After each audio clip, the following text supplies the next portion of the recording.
ನಮ್ಮ ಆನೇಕಲ್ ತಾಲೂಕಿನ ಶಾಸಕರಾದಂಥ ಶಿವಣ್ಣವರ ಬಗ್ಗೆ ಏನು BJP ಡಿಪ್ಯೂಟೆಡ್ ಅಭ್ಯರ್ಥಿ ಆದಂಥ ಶ್ರೀನಿವಾಸ್ ಅವರು ಮಾಡಿರುವ ಆರೋಪಕ್ಕೆ ಇವತ್ತು ಒಂದು ಪ್ರೆಸ್ ಮೀಟನ್ನು ಕರೆದಿದ್ದೇವೆ. ಏನು ಆನೇಕಲ್ ತಾಲೂಕಿನಲ್ಲಿ 2023ರಿಂದ ಸುಮಾರು 2013ರಿಂದ ಸುಮಾರು 2026ರವರೆಗೆ ಒಟ್ಟು 22 ಸಮುದಾಯ ಭವನಗಳನ್ನು ನಮ್ಮ ಶಾಸಕರು ಶಿವಣ್ಣವರು ಈಗಾಗಲೇ ಮಾಡಿದ್ದಾರೆ. ಅದನ್ನು ಅಂಕಿ ಅಂಶಗಳ ಸಮೇತ ನಾವು ಇವತ್ತು ಮಾಹಿತಿಯನ್ನು ನೀಡ್ತಾ ಇದ್ದೇವೆ.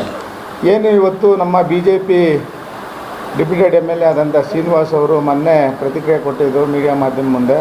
ಯಾವುದೇ ಒಂದು ಅಭಿವೃದ್ಧಿ ಆಗಿಲ್ಲ, ರಸ್ತೆಗಳಾಗಿಲ್ಲ, ಯಾವುದೇ ಒಂದು ಆನೇಕಲ್ ತಾಲೂಕಿನಲ್ಲಿ ಯಾವುದೇ ಒಂದು ಸಮುದಾಯ ಭವನಗಳು ಯಾವುದೂ ಕಂಡಿಲ್ಲ ಅಂತ ಹೇಳ್ತಾ ಇದ್ದಾರೆ. ಅದಕ್ಕೆ ಇವತ್ತು ಏನು ಅಭಿವೃದ್ಧಿ ಆಗಿರ್ತಕ್ಕಂಥ ಸಮುದಾಯ ಭವನ ಇರ್ಬೋದು, ರಸ್ತೆಗಳಿರ್ಬೋದು, ಕಾಮಗಾರಿಗಳಿರ್ಬೋದು, ಯಾವುದೂ ಕಳಪೆ ಕಾಮಗಾರಿಗಳಿಲ್ಲ ಅಂತ ಹೇಳೋದಕ್ಕೆ ಇವತ್ತು ನಾವು ಈ ಮೀಡಿಯಾ ಮಾಧ್ಯಮ ಮುಂದೆ ಬಂದಿದ್ದೀವಿ. ಈಗಾಗಲೇ ಏನು ನಮ್ಮ ಶಿವಣ್ಣವರ ಅವಧಿಯಲ್ಲಿ ಸುಮಾರು ಹಳ್ಳಿಗಳಲ್ಲಿ ಎಲ್ಲ ಊರಲ್ಲಿನೂ ಸಮುದಾಯ ಭವನಗಳಾಗಿದೆ. ಅದಕ್ಕೆ ಇದೇ ಅಂಕಿಅಂಶ. ಒಂದು ನಮ್ಮ ಸರ್ಜಾಪುರದಲ್ಲಿ ಆಗಿರ್ಬೋದು, ಮೊದಲಿಗೆ ಸರ್ಜಾಪುರ ತಗೊಳ್ತೀನಿ. ಸರ್ಜಾಪುರದಲ್ಲಿ ಸಮುದಾಯ ಭವನ ಆಗಿದೆ. ಅದಕ್ಕೆ ಎಲ್ಲರೂ ಉದ್ಘಾಟನೆಗೆ ಬಂದು ನೀವು ಮೀಡಿಯಾ ಮಾಧ್ಯಮದವರೆಲ್ಲ ಬಂದಿದ್ದೀರಾ. ಅದಕ್ಕೆ ನಿಮ್ಮ ಕಣ್ಮುಂದೆನೇ ಅದನ್ನ ಮಾಹಿತಿ ಇದೆ, ಅದನ್ನು ಹೇಳೋದಕ್ಕೆ ಇಷ್ಟಪಡ್ತೀನಿ. ಮತ್ತು ಏನು ನಮ್ಮ ಶಿವಣ್ಣನವರ ಅವಧಿನಲ್ಲಿ ಸುಮಾರು ಒಂದು ಅಂಬೇಡ್ಕರ್ ಭವನ ಕುಡ್ಲಿಪುರ ಗ್ರಾಮದಲ್ಲಿ ಅಂಬೇಡ್ಕರ್ ಭವನ ಇದೆ. ಮತ್ತು ಹಳೆಹಳ್ಳಿಯಲ್ಲಿ ಒಂದು ಸಮುದಾಯ ಭವನ ಇದೆ. ದೊಮ್ಸಂದ್ರ, ರಾಜಾಪುರ, ಮಾಸ್ತೇನಹಳ್ಳಿ, ಇನ್ನಕ್ಕಿ, ಇಂಡ್ಲವಾಡಿ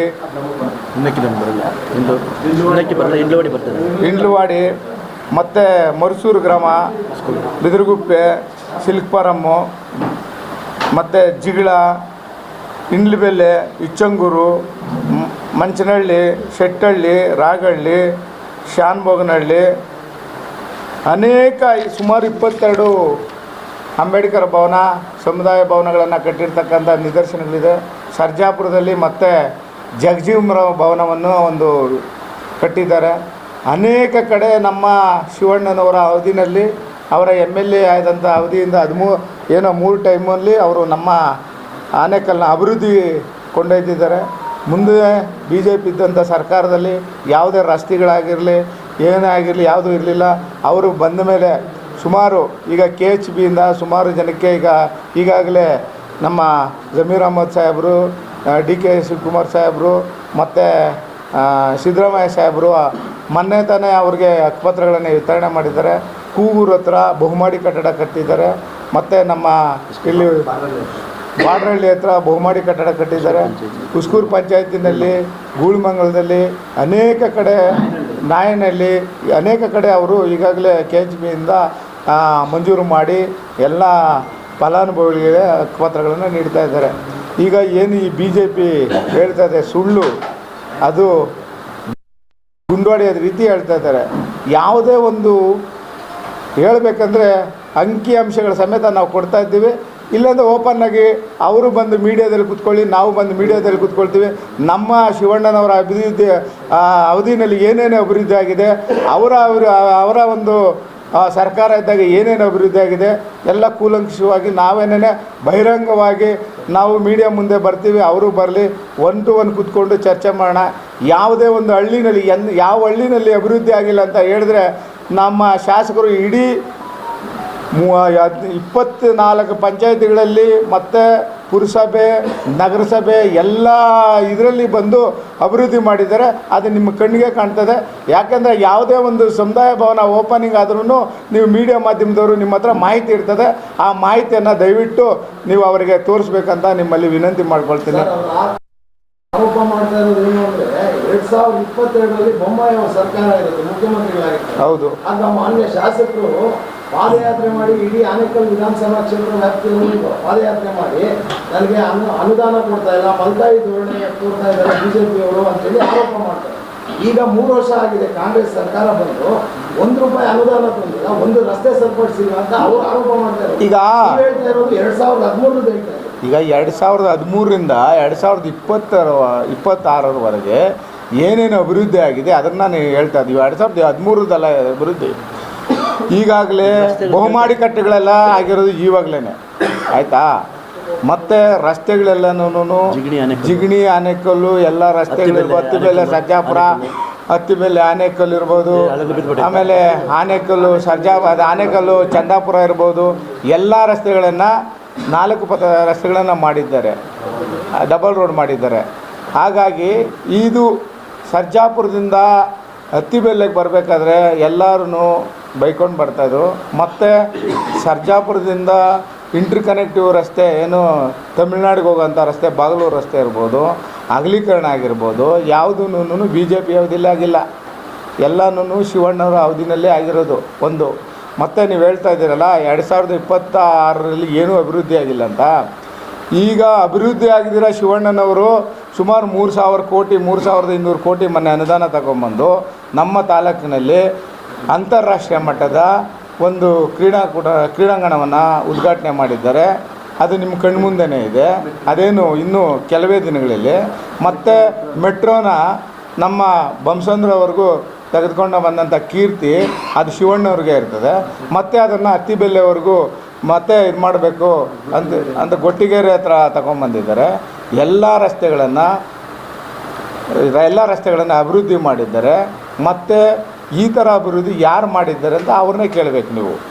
ಈಗ ನಿಮ್ಮ ಕಣ್ಣು ಮುಂದೆ ಇದೆ, ನಾವು ಮೀಡಿಯಾ ಮಾಧ್ಯಮ ಮುಂದೆ ಏನು ಸುಳ್ಳು ಹೇಳೋಕ್ಕಾಗೋದಿಲ್ಲ. ನಿಮ್ಮ ಒಂದು ಮೀಡಿಯಾ ಮಾಧ್ಯಮದವರೇ ಬಿತ್ತರಣೆ ಮಾಡಿದ್ದಾರೆ ಯಾರ ಅವಧಿನಲ್ಲಿ ಏನೇನು ಅಭಿವೃದ್ಧಿ ಆಗಿದೆ ಅಂತ. ಅವರು ಡೈರೆಕ್ಟಾಗಿ ಬಂದು ಕೂತ್ಕೊಂಡು 1 to 1 ಕೂತ್ಕೊಂಡು ಫೇಸ್ ಮಾಡಲಿ. ನಾವು ಅವ್ರಿಗೆ ಏನು ಕ್ವಶನ್ ಕೇಳ್ತಾರೆ ಅದಕ್ಕೆಲ್ಲ ನಾವು ಉತ್ತರ ಹೇಳೋದಕ್ಕೆ ರೆಡಿ ಇದ್ದೀವಿ. ಕುಡಿಯೋದಕ್ಕೆ ನೀರೇ ಇರಲಿಲ್ಲ ಮುಂದೆ, ಇವತ್ತು ಹಳ್ಳಿನಲ್ಲೂ ಕುಡಿಯೋಂಥ ನೀರು ಕೊಟ್ಟಿದ್ದಾರೆ. ಮೂಲಭೂತ ಸೌಕರ್ಯಗಳು ಎಷ್ಟೋ ಊರುಗಳಿಗಿರಲಿಲ್ಲ, ಅಂಥ ಮೂಲಭೂತ ಸೌಕರ್ಯಗಳನ್ನು ನಮ್ಮ ಶಿವಣ್ಣವರು ತಂದು ಇವತ್ತು ಆನೆಕಲ್ಲನ್ನು ಅಭಿವೃದ್ಧಿ ಮಾಡಿದ್ದಾರೆ. ಇವತ್ತು ಇಡೀ ರಾಜ್ಯದಲ್ಲೇ ಅಭಿವೃದ್ಧಿನಲ್ಲಿ ಆನೆಕಲ್ಲು ಮುಂದೆ ಇದೆ ಅಂದರೆ ಯಾವುದೂ ತಪ್ಪಾಗಬೇಕಿಲ್ಲ. ಯಾಕೆಂದರೆ ಇವತ್ತು ಸುಮಾರು ಕೋಟಿ ಅನುದಾನಗಳು ಏನು ಸಚಿವರು ಇದ್ದಂಥ ಕಾನ್ಸ್ಟಿಟ್ಯೂನ್ಸಿನಲ್ಲೇ ಸುಮಾರು 3,000 ಕೋಟಿ ತಗೊಂಬಂದಿಲ್ಲ. ಆದರೆ ಇಲ್ಲಿ 1,600 ಕೋಟಿ ಮೊನ್ನೆ ತಗೊಂಬಂದು 3,000 ಕೋಟಿ ಅಂತಾರಾಷ್ಟ್ರೀಯ ಇದಕ್ಕೆ ತಗೊಂಬಂದು ಎಲ್ಲ ಅಭಿವೃದ್ಧಿ ಮಾಡ್ತಾ ಇರೋದು ನಿಮ್ಮ ಕಣ್ಣು ಮುಂದೆನೇ ಕಾಣ್ತಾ ಇದೆ. ಇದರಲ್ಲಿ ಯಾವುದು ಸುಳ್ಳು ಹೇಳೋದಕ್ಕೆ ಯಾರೂ ಆಗೋದಿಲ್ಲ. ಅವರು ಯಾವುದನ್ನ ಇದ್ದರೆ ಪುರಾವೆ ಇಟ್ಕೊಂಡು ಹೇಳಬೇಕು. ಈಗ ಯಾವುದೋ ಒಂದು ಆರೋಪ ಮಾಡ್ತಾರೆ, ನಾವು ಇವರು ಏನು ಎಲ್ಲ ಲಂಚ ಇದಾಗ್ತದೆ. ಯಾವುದಿದೆ ಲಂಚ, ಎಲ್ಲಿ ತಗೊಂಡಿದ್ದಾರೆ, ಯಾವ್ದು ನಾವು ಪ್ರೂವ್ ಮಾಡಬೇಕಲ್ಲ. ಈಗ ನಾನು ಲಂಚ ತಗೊಂಡಿದ್ದಕ್ಕೆ ಪ್ರೂವ್ ಮಾಡಬೇಕಲ್ಲ. ಹೇಳಿ, ಸರ್ಕಾರಿ ಸ್ವಾಮ್ಯಕ್ಕೆ ಕೆಲಸಕ್ಕೆ ಬರೋ ಇನ್ಸ್ಪೆಕ್ಟರ್ ಆಗಿರಲಿ, ಪೊಲೀಸ್ ಆಗಿರಲಿ, ಯಾವುದೇ ಇಲಾಖೆಗೆ ಬರ್ಬೇಕಂತಂದ್ರೆ ಲಂಚ ಕೊಟ್ಟು ಬಂದರೆ ಅಧಿಕಾರ ಏನು ಮಾಡೋದಕ್ಕಾಗುತ್ತೆ? ಈಗ ನಾನೊಂದು ಹೇಳ, ಯಾರೇ ಒಬ್ಬರು ನಾವು ಲಂಚ ಕೊಟ್ಟು ಬಂದಿದ್ದೀರಂತ ನಿಮ್ಮ ಮೀಡಿಯಾ ಮುಂದೆ ಯಾರನ್ನ ಬಂದು ಹೇಳಿದ್ದಾರಾ? ಅದಕ್ಕೆ ಪುರಾವೆ ಬೇಕಲ್ವಾ? ಪ್ರೂವ್ ಮಾಡಬೇಕು, ಆಮೇಲೆ ಬಂದು ಹೇಳಬೇಕು. ನಾನು ಹೌದಪ್ಪ ನಾನು ಲಂಚ ಕೊಟ್ಬಿಟ್ಟು ಬಂದಿದ್ದೀನಿ, ನಾನು MLA ಅವರನ್ನ ಲಂಚ ಕೊಟ್ಬಿಟ್ಟು ಬಂದಿರೋದು, ಅದಕ್ಕೆ ನಿಮ್ಮನ್ನು ನಾನು ಬ್ರೈವ್ ಕೇಳ್ತಾ ಇದ್ದೀನಿ ಅಂತ ಹೇಳಬೇಕಲ್ಲ. ಅಂಥ ಘಟನೆ ಯಾವುದನ್ನ ನಡೆದಿದೆಯಾ ನಮ್ಮ ತಾಲೂಕಲ್ಲಿ? ಇದುವರೆಗೂ ಇಲ್ವಲ್ಲ. ಅವ್ರು ಹೇಳೋದಕ್ಕೆಲ್ಲ ಅವರು ಸುಮ್ಮನೆ ಆರೋಪಗಳು ಮಾಡ್ತಾನೆ ಇರ್ತಾರೆ. ಅವ್ರದ್ದು ಕಥೆನೇ ಅದು.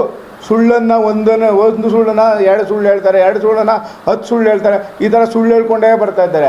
ಆ ಒಂದು ಸುಳ್ಳನ್ನು ಅದು ಒಂದು ಅವ್ರು ಹೇಳಿರೋದನ್ನ ಒಂದು ಪ್ರೂಫ್ ಮಾಡಿದರೆ ಯಾವುದನ್ನ ಮಾಹಿತಿ ಇದ್ದರೆ ಕೊಡಿ. ಆನೆಕಲ್ಲಿಂದ ಹಿಡಿದು ಮುತ್ಕೂರು ರಸ್ತೆ ತನಕ ಅಂದರೆ ಕೆಲಸ ಮಾಡಿದ್ರೆ 1,000 ಕೋಟಿ ವಂಚನೆ ಮಾಡಿದ್ದಾರೆ ಅಂತ. ಅಲ್ಲಪ್ಪ, ಯಾರಾದರೂ ಮುತ್ಕೂರುವರೆಗೂ 1,000 ಕೋಟಿ ವಂಚನೆ ಮಾಡೋಕ್ಕಾಗ್ತದಾ? ಈಗಿರಲ್ಲ. ಈಗ ಒಂದು ಅವರ ಹತ್ರ ದಾಖಲೆ ಇದ್ರೆ ಎತ್ಕೊಂಬನ್ನಿ. ನೀನು ಮಾತಾಡ ಆಯಿತು. ಈಗ ಕೋಟಿ ವಂಚನೆ ಮಾಡಿರೋದು ಪುರಾವೆ ಬೇಕಲ್ವಾ? ಈಗ ಒಂದು ರಸ್ತೆಗೆ 106 ಕೋಟಿ ಯಾವುದನ್ನ ಫಂಡ್ ಬರುತ್ತಾ ನಿಮಗೆ ಮಾಹಿತಿ ಇರ್ತದೆ. ಯಾಕಂದರೆ 1 ಕಿಲೋಮೀಟ್ರ್ ರಸ್ತೆಗೆ 1 ಕೋಟಿ ರೂಪಾಯಿ ಇಲ್ಲ 50 ಲಕ್ಷನೋ 60 ಲಕ್ಷನೋ ಬರ್ತದೆ. ಅಂಥದ್ದು 100 ಕೋಟಿ ಹೆಂಗೆ ವಂಚನೆ ಮಾಡೋಕ್ಕಾಗುತ್ತೆ? ಸಾವಿರಾರು ಕೋಟಿ ಹೆಂಗೆ ವಂಚನೆ ಮಾಡೋಕ್ಕಾಗುತ್ತೆ?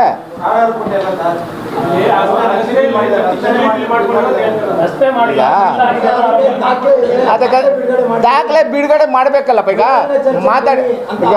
ಮಾತಾಡಿ ಎಷ್ಟು ದಿನ ಆಯಿತು? 4-5 ದಿನ ಆಯಿತು ಅವ್ರು ಮಾತಾಡಿ. ಇವಾಗ ಎತ್ಕೊಂಬರ್ಲಿ ದಾಖಲೆ ನಿಮ್ಮ ಮೀಡಿಯಮ್ ಮುಂದೆ ಎತ್ಕೊಂಬಂದು ಕುತ್ಕೊಂಡು ನಮ್ಮ ಮುಂದೆ ಚರ್ಚೆ ಮಾಡಲಿ. ನೀವು ಚರ್ಚೆಗೆ ಸಿದ್ಧ ಹಂಗಾದ್ರೆ? ಚರ್ಚೆಗೆ ಸಿದ್ಧ ಬಹಿರಂಗವಾಗಿ ಹೇಳ್ತಾ ಇದ್ದೀವಲ್ಲ. ಆನೆಕಲ್ಲಿಂದ ಹಿಡಿದು ಚಂದ್ರಪುರ ತನಕ ಇರುವಂಥ ಫ್ಲೆಕ್ಸ್ಗಳಲ್ಲಿ ರಾಜಕೀಯ ನಾಯಕರುಗಳ ಹೆಸರುಗಳಿರ್ತವೆ.